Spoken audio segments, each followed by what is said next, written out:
ഇപ്പുറത്ത് ഷാഫി പറമ്പിൽ ഇപ്പോൾ മാധ്യമങ്ങളെ കാണുന്നു തത്സമയം. പാലക്കാട് BJPയെയും തിരസ്കരിക്കും, BJPയുടെ പണത്തെയും തിരസ്കരിക്കും. രണ്ടിന്റെ മുമ്പിലും പാലക്കാട് ആത്മാഭിമാനം പണയം വെക്കില്ല എന്നുള്ളത് ഉറപ്പാണ്. അവർ പാലക്കാടിനെ കുറിച്ച് മനസ്സിലാക്കേണ്ടത്, പാലക്കാട് അങ്ങനെ നോർത്ത് ഇന്ത്യയിൽ അവർ പരീക്ഷിച്ച ശീലങ്ങൾക്ക് വീണു പോകുന്ന ഒരു സ്ഥലമല്ല. പൈസ കൊടുത്ത് പാലക്കാടിനെ വാങ്ങാൻ കഴിയില്ല, പാലക്കാടിന്റെ വോട്ടിനെ വാങ്ങാൻ കഴിയില്ല. പാലക്കാട് നമ്മളെ പിന്തുണക്കുന്നത്, സഹായിക്കുന്നത്, തെരഞ്ഞെടുപ്പ് ജയിപ്പിക്കുന്നത് രണ്ട് കാര്യങ്ങൾ കൊണ്ടാണ്. ഒന്ന്, നമ്മൾ ഉയർത്തുന്ന രാഷ്ട്രീയം. രണ്ട്, നമ്മൾ അവർക്ക് നൽകുന്ന സ്നേഹം അവരിരട്ടിയായി തിരിച്ചും നൽകും എന്നുള്ളത് എൻ്റെ അനുഭവത്തിൽ നിന്ന് ബാക്കി ആരുടെയും അനുഭവങ്ങൾ നമ്മളെല്ലാവരും മനസ്സിലാക്കിയിട്ടുള്ളതാണ്. രാജ്യം ഭരിക്കുന്ന ഒരു പാർട്ടി തെരഞ്ഞെടുപ്പിന്റെ ചട്ടങ്ങൾക്കും തെരഞ്ഞെടുപ്പ് പ്രക്രിയക്കും ജനങ്ങൾക്കും പുല്ല് വില കൽപ്പിക്കുകയാണ്. 3, 4, 5 വണ്ടികൾ വരിവരിയായി പോയി വണ്ടിയിൽ നിന്ന് ഇറങ്ങി സഹായികൾ വീടുകൾ തോറും പണം വിതരണം ചെയ്യാൻ ശ്രമിക്കുന്നത്, അതുകൊണ്ട് പാലക്കാട്ടെ തെരഞ്ഞെടുപ്പിനെ നേരിടാൻ പറ്റുമെന്നുള്ളത് വ്യാമോഹമാണ്. നേരായ മാർഗത്തിൽ ജയിക്കാൻ കഴിയില്ല എന്നുള്ളത് BJP അഡ്മിറ്റ് ചെയ്തിരിക്കുന്നു. പരാജയം BJP അവിടെ സമ്മതിച്ചിരിക്കുന്നു. രണ്ട്, പ്രധാനമന്ത്രി നേരിട്ട് വന്ന് പ്രചരണം നടത്തിയ ഒരു കോൺസ്റ്റിറ്റ്യുവൻസിയാണ് പാലക്കാട് കോട്ടമൈതാനത്ത്. വലിയ റാലി സംഘടിപ്പിച്ചും റോഡ് ഷോ സംഘടിപ്പിച്ചും നേരിട്ട് വന്ന് പ്രചരണം നടത്തി. ഇപ്പൊ പ്രധാനമന്ത്രി നടത്തിയ പ്രചരണത്തിന് പോലും ഒരു ഇമ്പാക്റ്റും പാലക്കാട് ഇല്ല എന്നുള്ളത് സ്ഥാനാർത്ഥി തന്നെ തുറന്ന് സമ്മതിക്കുന്നതാണ് ഈ ഏർപ്പാട്. അതല്ലെങ്കിൽ രാജ്യത്തിന്റെ പ്രധാനമന്ത്രി വന്ന അതുകൊണ്ട് തെരഞ്ഞെടുപ്പ് ജയിക്കാൻ കഴിയുമെങ്കിൽ പിന്നെ ഈ വീട് കയറി നടന്നിട്ട് പണം കൊടുക്കാൻ ശ്രമിക്കേണ്ട കാര്യമില്ലല്ലോ. അപ്പൊ ഇത് അതീവ ഗുരുതരമായിട്ടുള്ളൊരു സാഹചര്യമാണ്. പാലക്കാടിന്റെ ശീലങ്ങളെ മാറ്റാൻ ശ്രമിക്കുകയാണ്. മാറാത്തത് ഇനി മാറും എന്ന് പറഞ്ഞത് ഇതൊക്കെയാണ്. ആളുകൾ രാഷ്ട്രീയ ബോധം കൊണ്ടും സ്ഥാനാർത്ഥികളോടും മറ്റുമുള്ള സ്നേഹം കൊണ്ട് വോട്ട് ചെയ്യുന്നത് പൈസ കൊണ്ട് മാറ്റാൻ പറ്റൂ എന്നുള്ളതാണ് ശ്രമിക്കുന്നത്. പാലക്കാട് മാറില്ല, രാഷ്ട്രീയമായി മാറില്ല, ഇത്തരം ദുശീലങ്ങളിലേക്ക് ചെന്ന് ചാടുകയില്ല, ഒരു സംശയക്കാര്യത്തിൽ വേണ്ട. തെരഞ്ഞെടുപ്പ് കമ്മീഷൻ ശക്തമായ നടപടികൾ സ്വീകരിക്കണം. BJP കമ്മീഷൻ അല്ലെങ്കിൽ തീർച്ചയായിട്ടും ഇതിൽ അയോഗ്യത ഉൾപ്പെടെയുള്ള കാര്യങ്ങൾ ഉറപ്പായിട്ടും ചെയ്യണം. പിന്നെ ഇത് കണ്ണാടിയിൽ ആ ഒരു വീട്ടിൽ മാത്രം നടത്താൻ ശ്രമിച്ച ഒരു എക്സസൈസ് ആയിട്ട് കാണാനും കഴിയില്ല. പലയിടങ്ങളിലും ശ്രമിച്ചിട്ടുണ്ടാകുമെന്ന് ഉറപ്പാണ്.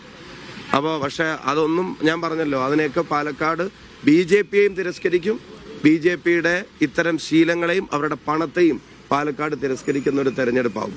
ഞങ്ങൾ രേഖാമൂലം പരാതി കൊടുക്കുന്നുണ്ട്. തെളിവ് സഹിതം ഇത് പുറത്തു വന്നതുകൊണ്ടാണ് ഇപ്പോൾ ഇത് അഡ്മിറ്റ് ചെയ്യുമെങ്കിലും ചെയ്തത്. അപ്പം അതിനകത്ത് തന്നെ പറയുന്നത് അടിച്ചു മുഖം തിരിക്കുന്നും പൊളിക്കുമെന്നൊക്കെ പറയുന്നൊക്കെ കേട്ടു. ഇപ്പൊ പാലക്കാടിന്റെ അമ്മയാണ് പെങ്ങളാണ് എന്നൊക്കെ ഇത്രയും ദിവസം പറഞ്ഞുകൊണ്ടിരുന്നത് യഥാർത്ഥത്തിലുള്ള ഐഡന്റിറ്റി റിവീൽ ചെയ്യും കൂടിയാണ്. എന്താണ് യഥാർത്ഥത്തിൽ പാലക്കാട്ടുകാരോട് ചെയ്യാനും പറയാനും പോകുന്നത് എന്നുള്ളത് കൂടിയാണ് അവിടെ റിവീൽ ചെയ്തിരിക്കുന്നത്. പാലക്കാടൻ ജനത അവരുടെ ആത്മാഭിമാനത്തെ ഉയർത്തിപ്പിടിക്കും. തങ്ങളുടെ വോട്ടോ തങ്ങളുടെ ആത്മാഭിമാനത്തെയോ ആരുടെയും നോട്ടുകെട്ടുകൾക്ക് മുമ്പിൽ പണയം വെച്ച ശീലം പാലക്കാടിനില്ല. പാലക്കാടിനെ കുറിച്ചുള്ള അവരുടെ എല്ലാ ധാരണകളും തെറ്റാണ്. പാലക്കാട് ഇതിനെതിരെ ശക്തമായി പ്രതികരിക്കും.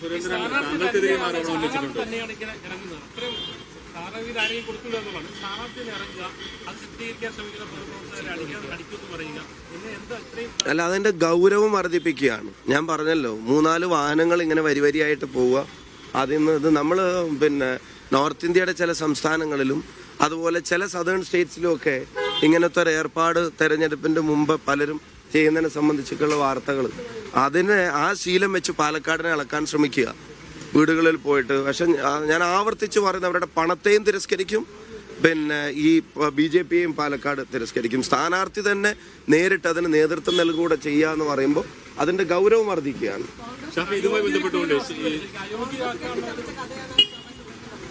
നിങ്ങൾ നിങ്ങളുടെ കണ്ണുകളെ വിശ്വാസം ഉണ്ടെങ്കിൽ നിങ്ങൾ ആലോചിക്കുക, ജനങ്ങളും ആലോചിക്കട്ടെ ആര് കെട്ടിച്ചമച്ചതാണെന്നുള്ളത്.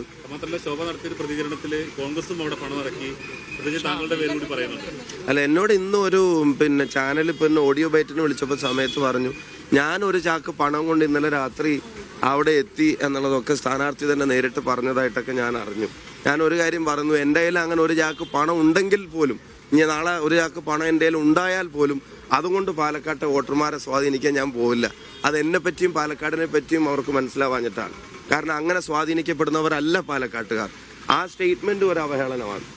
അങ്ങനെ സ്വാധീനിക്കപ്പെടുന്നവരല്ല. മാത്രമല്ല, ഞാനിപ്പോൾ നിങ്ങളുടെ ജീവനോടെ നിങ്ങളുടെ മുമ്പിലൂടെ കോഴിക്കോടുണ്ട്.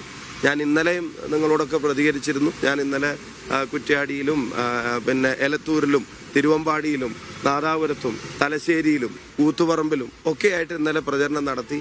ഇന്നലെ രാത്രിയാണ് തിരിച്ചെത്തിയത്. ഇന്ന് രാവിലെ മുതൽ ഒരു ആശുപത്രി ആവശ്യമായിട്ട് ബന്ധപ്പെട്ട് ഞാനിവിടെ ഉണ്ട്. അപ്പൊ അതൊക്കെ യാഥാർത്ഥ്യം ഇതൊന്നും അല്ലാത്ത കാര്യങ്ങൾ പരസ്യമായിട്ട് അങ്ങ് വിളിച്ചു പറയാ, ജനങ്ങളെ തെറ്റിദ്ധരിപ്പിക്കാൻ ശ്രമിക്കുക എന്നൊക്കെ പറഞ്ഞ പിന്നെ ചോദിച്ചു നീലപ്പെട്ടി എന്തായി എന്നുള്ളത് ചോദിച്ചു എന്നും പറഞ്ഞു. അപ്പൊ അതെന്തായി എന്നുള്ളത് പാലക്കാടും കേരളവും എല്ലാവരും കണ്ടതാണല്ലോ. ഇവിടുത്തെ അന്വേഷണ സംവിധാനങ്ങളെല്ലാം അതിനെപ്പറ്റി അന്വേഷണം പറഞ്ഞിട്ട് അവസാനം എന്തായി എന്നുള്ളത് അതുപോലെ അല്ല ഇത്. ഇതങ്ങനെ ഒരു തെറ്റായ ആരോപണമല്ല, ഇത് ദൃശ്യങ്ങൾ സഹിതം കേരളം മുഴുവൻ ലോകം മുഴുവൻ കണ്ടതാണ്, വിഷ്വൽസ് കണ്ടതാണ്. അത് കാണിക്കുന്ന വിഷ്വൽസിനെതിരായിട്ടാണ് അടിച്ചു മുഖം തിരിക്കുമെന്നൊക്കെ സ്ഥാനാർത്ഥി തന്നെ പറയുന്നത്. പാലക്കാട് പ്രതികരിക്കും.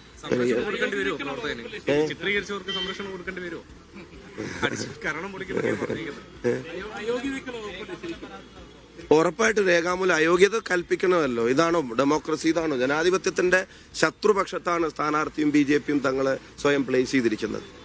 പൂർണ്ണമായിട്ടും ജനാധിപത്യത്തിന്റെ ശത്രുപക്ഷത്താണ്. അയോഗ്യത കൽപ്പിക്കേണ്ട ഇടപെടലുകളാണ്. അതിന്റെ നിയമപരമായ വശങ്ങൾ പരിശോധിച്ച് അതിന്റെ തുടർ നടപടികളും ഫോളോ അപ്പ് ചെയ്യും.